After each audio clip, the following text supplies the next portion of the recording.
Welcome to Madoka Theory Friday. This is Cabot Purball reporting for duty, and this is the Madoka Magica channel where we just talk about theories.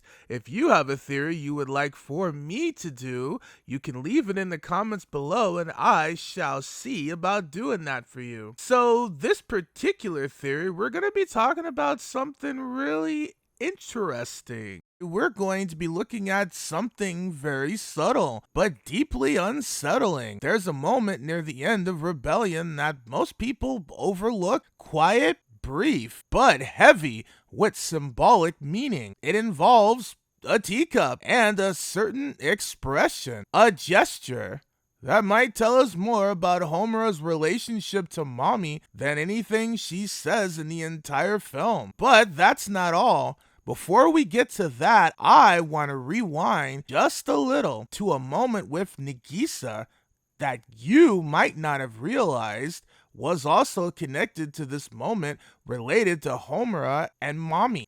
There's a visual, almost dreamlike scene involving water, color, and motion. It's easy to miss, but it may reveal a surprising, emotional truth about Nagisa and what she sees happening around her. We'll be exploring both of these moments in today's theory analysis, starting with Nagisa and ending with a very chilling hidden message in one of the final acts between Homura and Mami. And if you stick around to the end, you might even get a special bonus analysis related to Kiyoko and what the scene means with her interaction with the Clara dolls at the end of Rebellion. That will be toward the very end of the video. Now let's begin. Why is Nagisa running so happily at the end of Rebellion when everything has changed? Why is she so carefree? Even after being pulled out of the law of cycles and thrusted into an unfamiliar world. What does this moment really mean? Why is Nagisa, once a fragment of the law of cycles and Madoka's loyal secretary, acting so carefree and childlike in a world that is artificial and warped by Homura's will? Let's break down this scene and uncover the hidden meaning behind Nagisa's joyful run and what it tells us about her place in Homura's new world. Nagisa Momoe has always been a symbol of innocence, childhood, and unrestrained joy. Her witch form, Charlotte, embodies childlike desire, a labyrinth filled with sweets, and a longing for comfort. Charlotte's story is one of the most misplaced wishes, wishing for cheesecake instead of curing her mother's illness. In Rebellion, Nagisa retains that childlike wonder. Even when she's pulled from the law of cycles to assist Madoka, she maintains her joyful, mischievous nature. When Homura rewrites the universe, Nagisa is stripped of her divine responsibilities. She is no longer bound to the law of cycle or tasked with maintaining the cosmic order. She's free. And what do children do when they're free? They run. They play, they explore. In that moment, Nagisa is no longer a part of Madoka's divine system. She's just a child again, experiencing the world with unfiltered wonder, even if that world is a fabricated illusion. Now, let's talk about the visual cues in this scene. The falling feathers. The black feathers that fall from the sky are remnants of Homura's new world. Feathers often associated with angels, purity, and the divine have now turned dark, a symbol of Homura's corrupted paradise. Now let's also talk about the purple water. Water often symbolizes transition, change, and the unknown. But purple water? Purple is a color often associated with magic, mystery, and ambiguity. Nagisa running toward the water is symbolic of her embracing this new unknown world. Water represents a gateway between worlds. Nagisa is running toward it because she instinctively drawn to something beyond comprehension, something that mirrors the chaotic dreamlike nature of Homura's universe. Why is Nagisa so happy? Because for the first time in a long time, she's free. No more divine responsibilities. She no longer serves as Madoka's personal secretary, maintaining the balance of the law of cycles. No more burden of her past life. She is no longer haunted by the regrets that led her to become Charlotte. In this fabricated world, Nagisa is free to simply be herself, a carefree child who runs toward the unknown without fear. But here's where tragedy comes in. Nagisa's carefree run is bittersweet. She's unaware of the truth. Nagisa has no memory of being part of the law of cycle or the sacrifices made by Madoka to save the magical girl. Her happiness is artificial. Homura's world is a fabrication,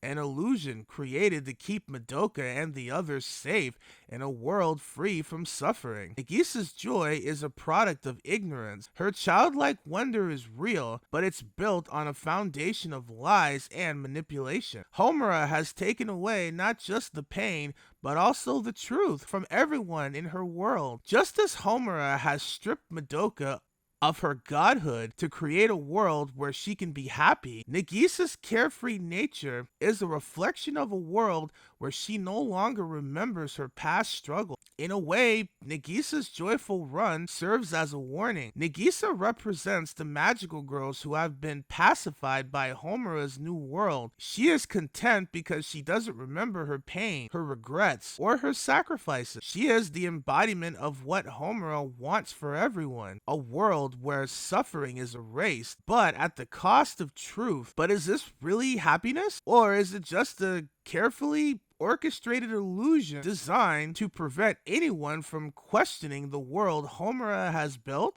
Nagisa's carefree run raises an important question. Is she really free? Or is she simply free from the burden of knowledge? Also, is ignorance truly bliss?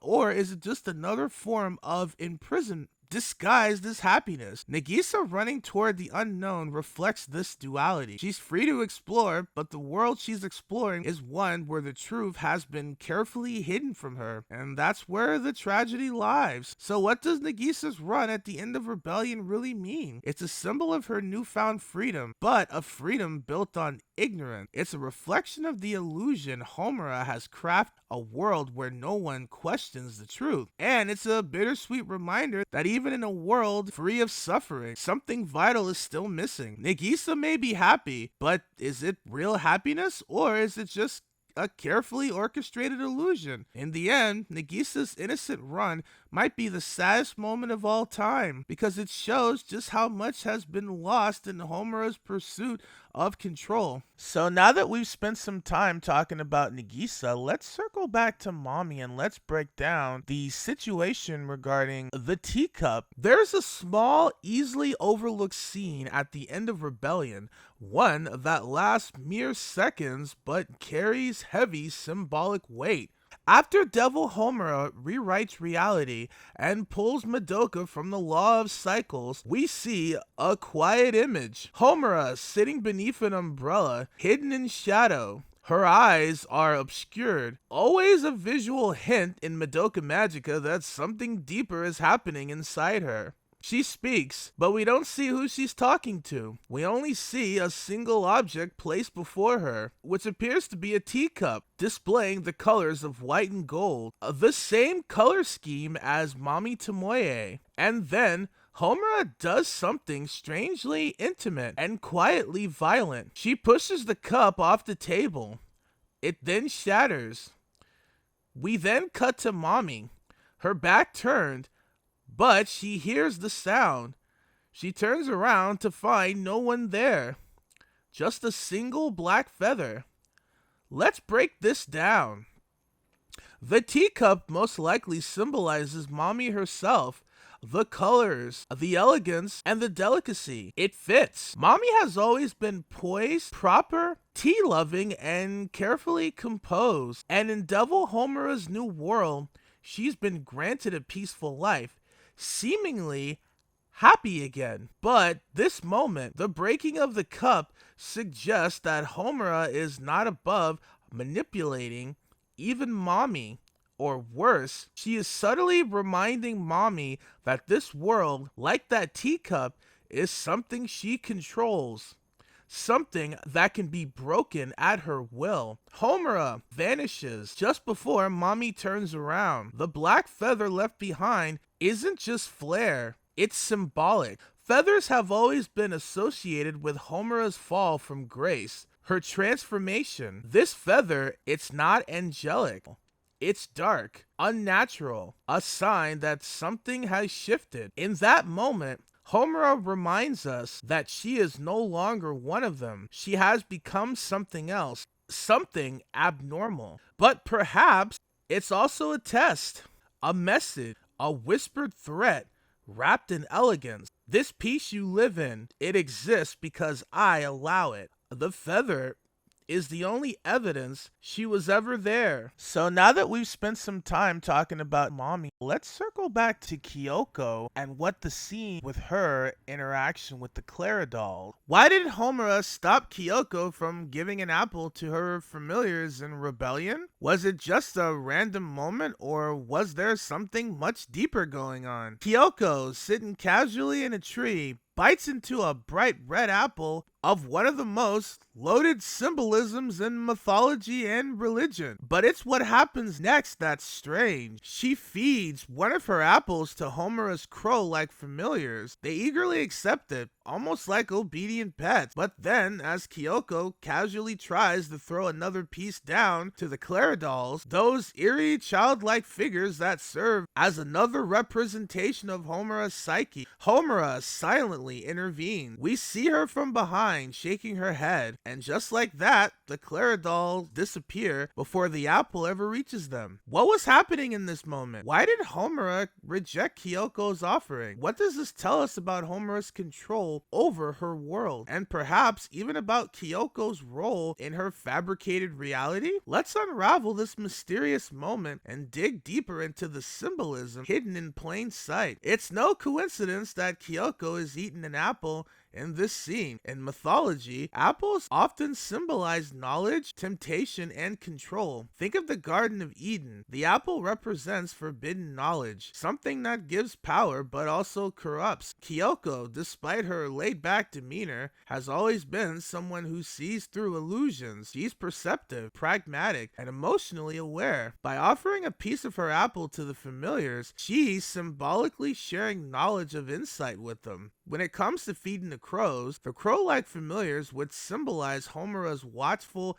manipulative nature, eagerly accept this offering. They are extensions of Homura's control, but they seem to have no issue taking what Kyoko offered. The Clara dolls, however, when Kyoko attempts to extend the same offering to the Clara dolls, the innocent, childlike manifestation of Madoka's purity and Homura's longing for an idealized world, Homura steps in. Homura's headshake isn't just a casual denial, it's a symbolic rejection of Kyoko's attempt to intervene in her carefully controlled world. Why, do you ask? The Clara dolls represent innocence and purity. They embody the remnants of Madoka's gentle, nurturing nature, the part of Madoka that Homura is desperately trying to preserve in her fabricated world. Kyoko's offering represents disruption. By feeding the Clara dolls, Kyoko is unknowingly introducing something foreign into Homura's perfect world, something that could upset the delicate balance of Homura's fabricated paradise. And Homura cannot allow that. The moment Kyoko tries to nourish the Clara dolls, they disappear. This is a chilling display of Homura's absolute control. Homura is sending a message. You can feed my crow, but you cannot touch the purity of the world I've built. Kyoko's confused reaction says it all. She isn't just surprised that the Clara dolls disappeared, she's realizing that something is fundamentally wrong. Kyoko, despite her street-smart nature, doesn't fully grasp what Homura has done. She senses the strangeness of the world they're in, but she hasn't pieced together the reality that Homura has rewritten existence itself. Her offering was an unconscious attempt to bring a little bit of her own pragmatism and perspective into this world, but Homura's rejection of that shows how unyielding her control has become. Kyoko's instinct to share her apple, her knowledge, was a threat to the fragile system Homura created. Homura's rejection of the apple also speaks to something deeper, her fear of losing control. Homura knows her fabricated world is fragile. If the Claridol, symbols of innocence and purity, begin to consume knowledge or outside influence, it could unravel the illusion she's desperately trying to maintain. This moment highlights Homura's obsessive need to protect the fabricated version of Madoka. Even the smallest deviation, like Kyoko offering something new to this world, could be enough to break the illusion. And it shows us that Kyoko, even in her casual way, was unknowingly threatening to change Homura's perfect world. This small, seemingly insignificant moment carries the weight of everything Homura has sacrificed and everything she's still willing to destroy to protect her twisted paradise. And maybe that's the saddest part of all, because when you try to control everything, you eventually lose everything.